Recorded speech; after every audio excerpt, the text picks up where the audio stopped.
안녕하세요. 알고 있는 건축 지식을 알기 쉽게 전달하는 알건 80의 건축가 윤디입니다. 제가 지금 스케치 위에 있는데요. 스케치할 때 여러 가지를 검토하고 검증하는 등 심사숙고를 하게 됩니다. 그런데 돌이켜보면 그 당시에 미처 체크하지 못하고 제출 뒤 아쉬워했던 적이 있었습니다. 지금 공간편 영상 제작도 그런 마음입니다. 그러나 누구는 한 번에 다 이룰 수 없으니 마음을 비워라고 합니다. 그래서 과감히 영상을 만들어 봅니다. 오늘은 공간 시리즈 마지막으로 건축에서 공간을 만든다는 것은 무엇인가 라는 주제로 말씀드리겠습니다. 여러분 준비되셨나요? 그럼 바로 시작하겠습니다. 건축에서 공간을 만든다는 것은 생활할 수 있는 장소 이외에도 우리가 선호하는 공기, 빛과 그림자, 분위기가 건축물의 내외부에 있게 한다는 의미입니다. 아울러 공간이 건축물의 내외부에 있게 하려면 공간을 에워싸서 내가 소유 혹은 그 속에서 존재하고 있다는 생각이 들어야 합니다. 그러므로 우리가 건축에서 공간을 만든다는 것은 공간을 소유하는 방법으로 에워싸는 행위라고 봅니다.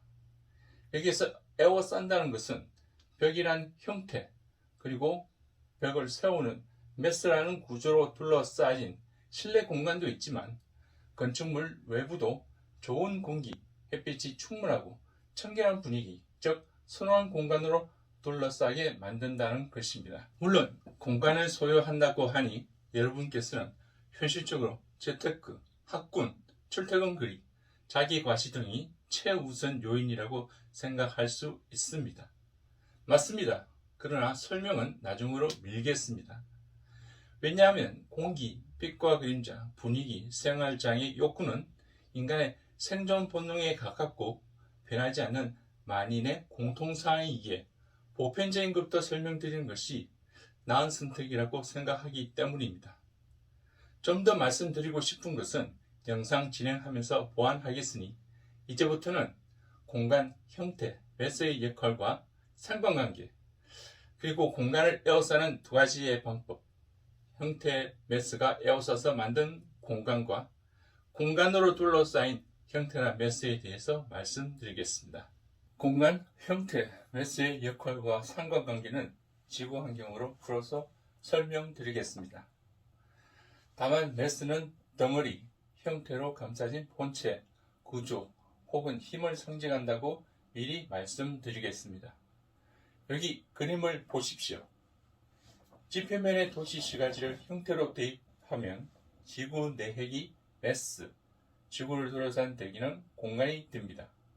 물론 건축물의 형태는 이를 세워주는 구조, 즉 매스를 포함하고 있고 내부에 공간도 있습니다.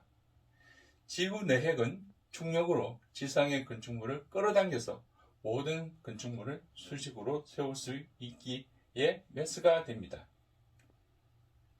조금 과장된 비유이지만 지구상 건축물의 공통된 특성을 이런 비유로 설명드리고 싶었습니다.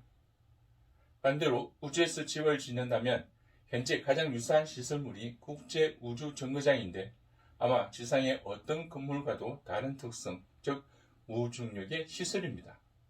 따라서 대기 공간과 매스의 도움을 받아야 하는 형태, 보이는 힘이 존재하지 않는 매스는 지구 환경에서 적응된 인간에게 특화된 내용입니다. 그리고 지구 환경에서 세 가지의 상관관계를 보면 공간은 매스와 형태로 에워싸져 있습니다. 그리고 여기 이 방처럼 형태와 매스가 공간으로 에워싸고 있습니다.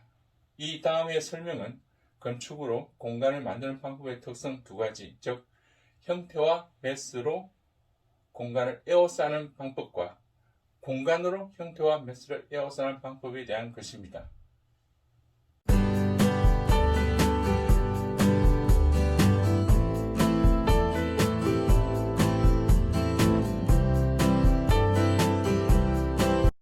매스는 건축계에서 여러가지 의미로 사용되는데 덩어리, 비중, 형태를 세우는 본체, 여기서는 하중을 전달하는 구조를 의미합니다. 아울러 형태는 저번 영상에서 말씀드린 것처럼 나의 감각과 태도에서 생기는 인지 요소임을 밝힙니다. 그럼 매스와 형태로 공간을 에워싸는 4가지의 방법에 대해서 말씀드리겠습니다. 첫 번째는 최초의 공간인 자연동굴입니다. 보시는 사진처럼 용암이 흘러 발생한 바닷가 자연동굴은 조개 채집과 수렵으로 생계를 유지했던 원시시대의 최초의 집입니다. 메스는 자연석이며 달리 특정 형태는 없지만 벽에 그린 암각화가 최초의 건축 형태, 사람이 의도적으로 인지할 시각적 형태를 남긴 사례가 되겠습니다. 두 번째는 동굴과 유사하게 메스를 파서 만든 공간 사례 2가지입니다. 첫 번째는 터키의 카파도키아 지방의 동굴집입니다. 여기는 제가 직접 가본 곳이기도 합니다. 이런 공간이 발생된 역사적 배경은 9세기경 아랍인들로부터 도피한 기독교인들이 거주하면서 생긴 도피도시입니다.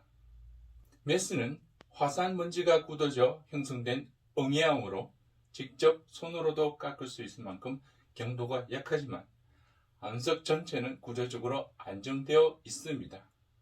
간단한 도구와 손으로 동굴 공간을 만들 수 있는 장점이 있습니다.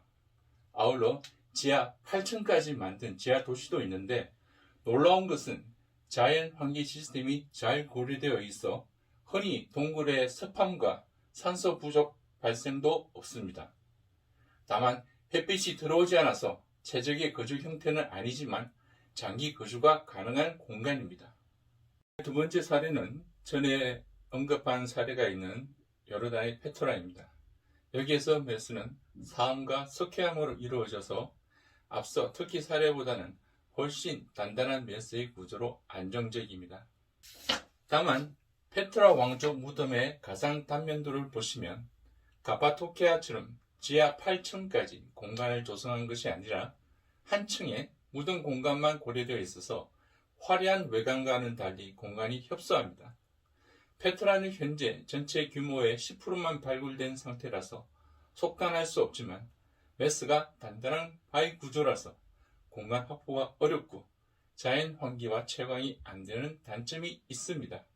그러나 그리스 건축 양식을 도입해서 입체 양각 형태로 내부 공간의 규모와 다른 대규모 공간으로 인식시키는 반전이 있습니다.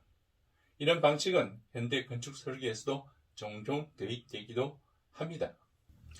세 번째는 메스가 근대부터 최근까지 사용되는 구조 방식으로 대표적으로 목구조, 철근 콘크리트 구조, 철거 구조로 이루어진 메스와 형태를 이루는 공간입니다.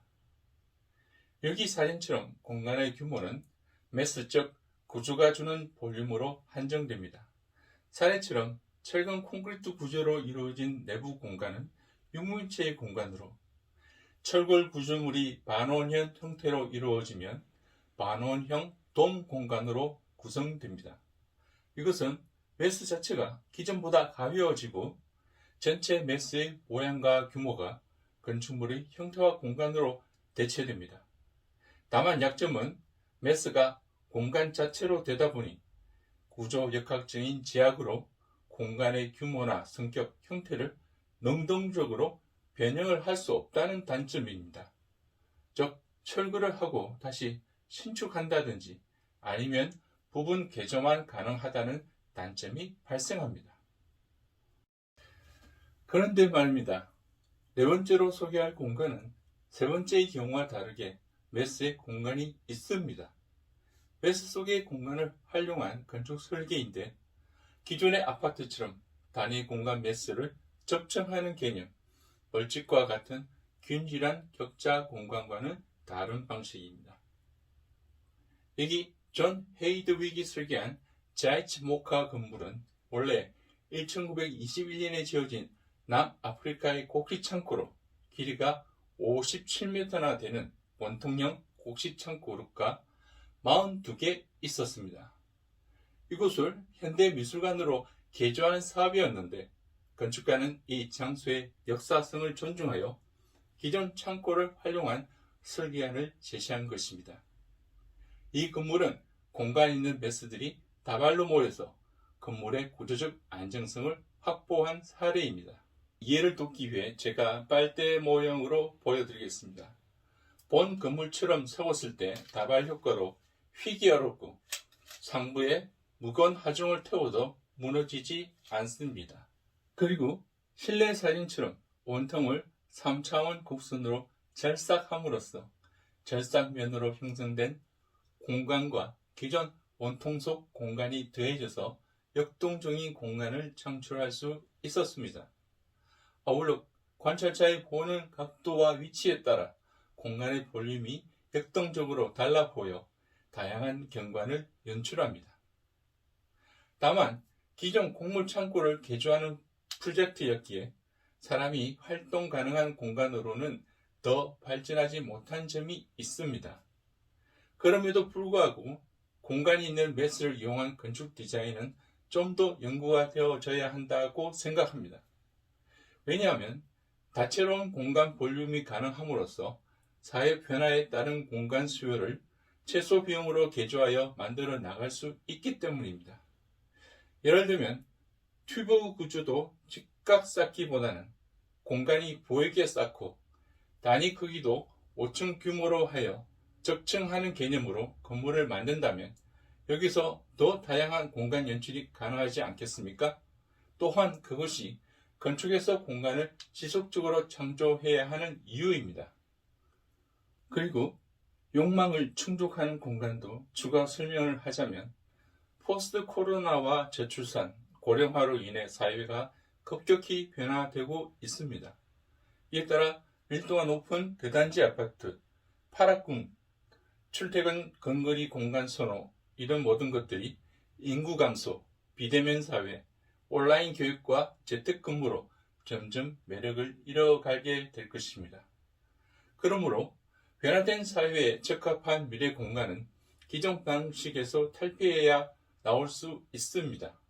따라서 매스와 형태, 공간의 관계를 물과 기름처럼 섞이지 않는 개별 관계로 보지 마시고 한 가지에 두 개의 다른 요소가 융복합할 수 있을 때 더 다채로운 공간, 사회 변화에 적응할 수 있는 공간을 만들 수 있다고 생각합니다. 마지막으로 공간으로 형태와 매스를 에워싸는 방법입니다. 엄밀히 말하자면 공간을 먼저 생각하면서 형태와 매스를 세운다는 겁니다. 아울러 공간을 먼저 생각한다는 것은 사람이 건축물을 세울 장소를 선정할 때부터 생성됩니다. 장소를 정한다는 것을 입지라고 하는데 마음에 드는 땅을 보면서 사람들은 공간을 생각하게 되고 공간 체계를 구축한 후 실질적인 형태와 매스를 설계하게 되는 겁니다. 이때 형태와 매스는 공간의 분위기에 맞춰 디자인이 되겠죠.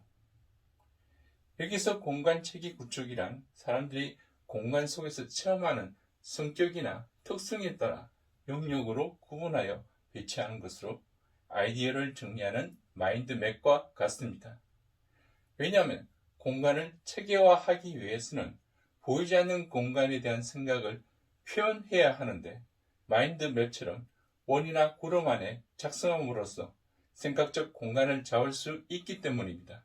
아울러 공간의 상호 연관성은 마인드맵의 선이나 화살표로 표현하게 됩니다. 이런 공간 체계를 건축에서는 조닝이라고 합니다. 지금 보시는 조닝도는 제가 설계한 이천의 토토 공방 1층입니다. 공간 체계는 크게 전시실, 전시지우 및 주거, 제조업소로 하고 다시 각 시설의 세부 공간을 나타내어 각 공간 간의 연결성과 더불어 작성했습니다. 흡사 마인드맵과 유사하지 않습니까? 그리고 이 조닝도를 가지고 1층 평면도를 작성하게 됩니다. 즉 공간 체계를 구축한 후 각 공간을 형태와 매스로 감싸게 되는 겁니다. 그런데 이런 공간 체계 수립의 끝판왕은 새로운 영토를 세운다든지 혹은 수도 이전 같은 대규모 프로젝트에 적용됩니다. 예를 들어 조선 왕조를 창조한 태조 이성계가 개성에서 한양으로 서울을 옮기면서 왕권의 정통성과 정당성 확보를 위해 풍수지리를 이용하게 되었습니다. 제가 약식으로 그렸습니다만 수도 입지에 대한 풍수의 해석은 한양이 한반도의 최고봉인 백두산을 기점으로 태백의 산줄기가 내달려서 한양의 북악산, 인왕산, 낙산, 남산으로 이어졌다는 것입니다. 즉, 이 땅은 하늘의 기운을 가장 많이 받는 백두산의 연기를 제대로 이어받고 머물게 하는 조선 최고의 명당이라는 것입니다. 따라서 한양이 우리 민족 성산의 최고 기운을 제대로 이어받았기 때문에 국가 수립의 전통성을 인정할 수 있고 수도 이전의 당위성을 증명할 수 있다는 것이죠. 이 논리에 따라 4개의 산을 잇는 성벽을 쌓고 그 가운데 조선의 궁궐들을 짓게 됩니다. 어떻습니까? 앞서 설명드린 보이는 공간의 원리, 즉 이야기가 있는 상상을 통해서 공간 체계를 수립하고 여기에 따라 건축물의 형태와 매스를 세우지 않습니까? 스토리가 있는 공간은 건축에서 프로그램화된 공간이라고 합니다.